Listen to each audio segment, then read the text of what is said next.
I'm a sucker for a good story. I love a great movie. I'm a big fan of some of the classics.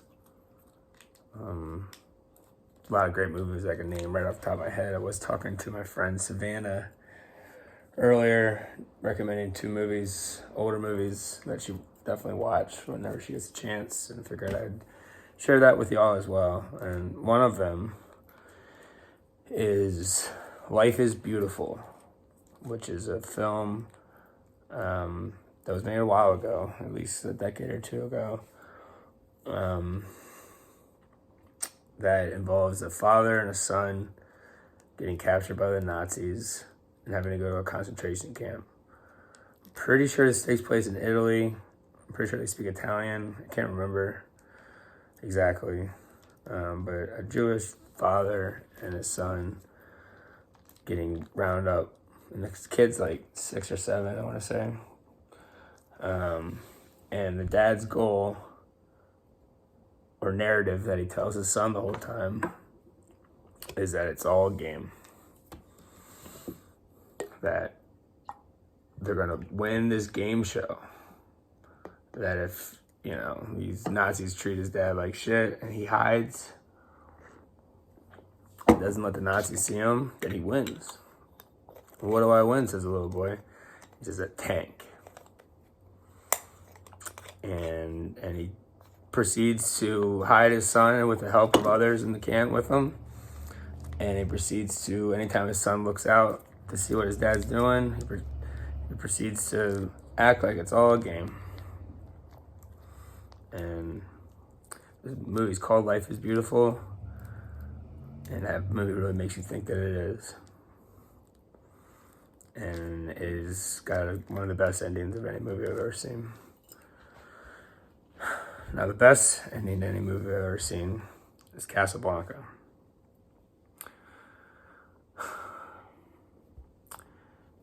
It also involves Nazis, and they're in Casablanca, Morocco.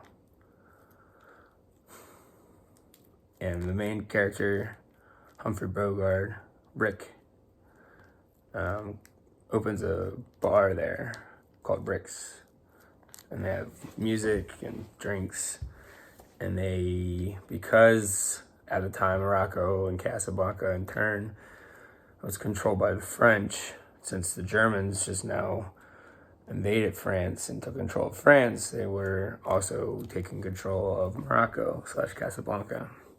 So the story entails Rick running into his ex at his club with the famed activist who was a very anti-Nazi individual, and that is Rick's love interest husband.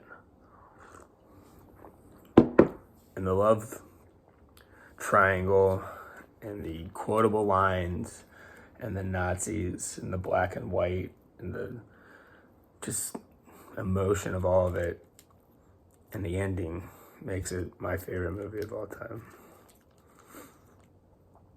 And I recommended another movie to my friend Savannah that didn't have Nazis in it, but had just tons of violence also.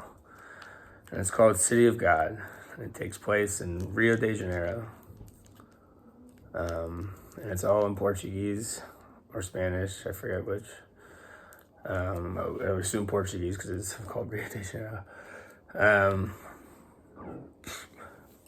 But the story outlines kids in these slums falling into gang violence and how it happens, and the ones that choose to and the ones that don't, and how their lives turn out, and then how it all comes back together. It comes full circle in that movie.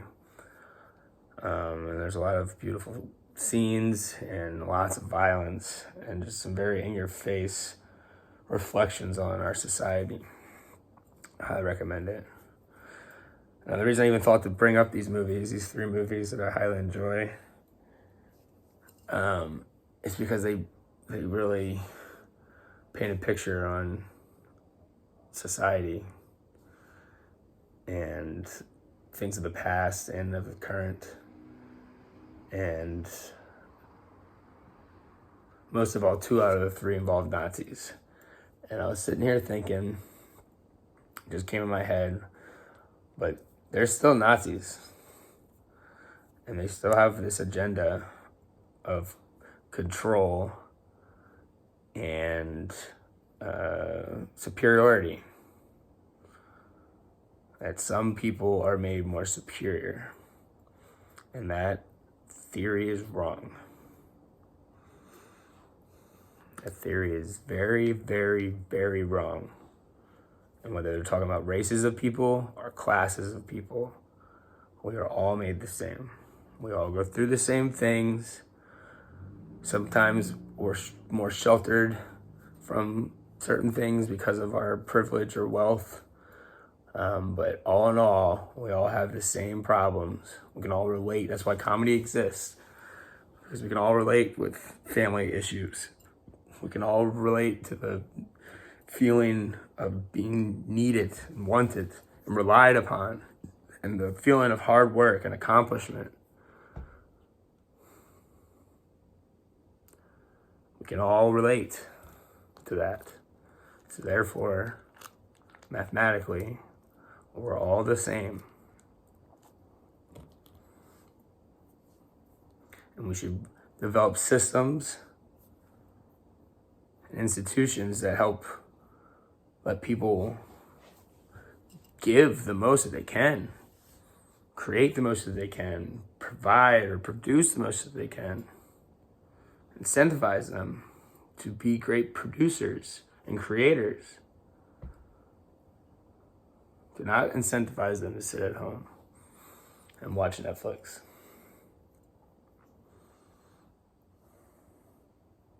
If we empower everybody, we empower ourselves. GDP, gross domestic product, is the measure of how much we are producing as a market. And when you stifle people through bullshit laws or bullshit policies,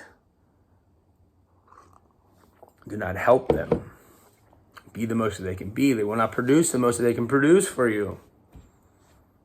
It's not hard.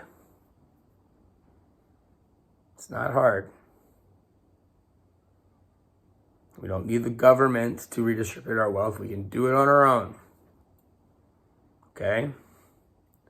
If you're very rich, you can create your own programs. You can hire people that you trust to take some of your wealth and institute general welfare for your community.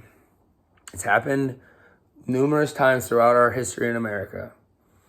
Carnegie created the public library system. He was incentivized by government taxes to do that, but he did it. Gave away a lot of his wealth. His kids did not need that much wealth. If anything, it hindered them. When you're raised with lots of wealth, it generally hinders your development. I don't need to name names, but I think we all know who I'm talking about. Buck up, Bart. Do it on your own. It's the greatest lesson my fucking dad ever fucking taught me. So, fucking sink or swing, bitch. That's what he told me. That's what he told my brother. Because we're being assholes. We want to listen to his rules. We don't give a fuck what he had to say.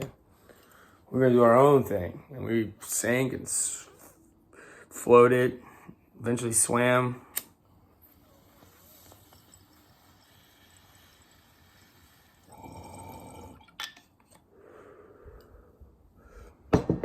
Sink or swim, bitch.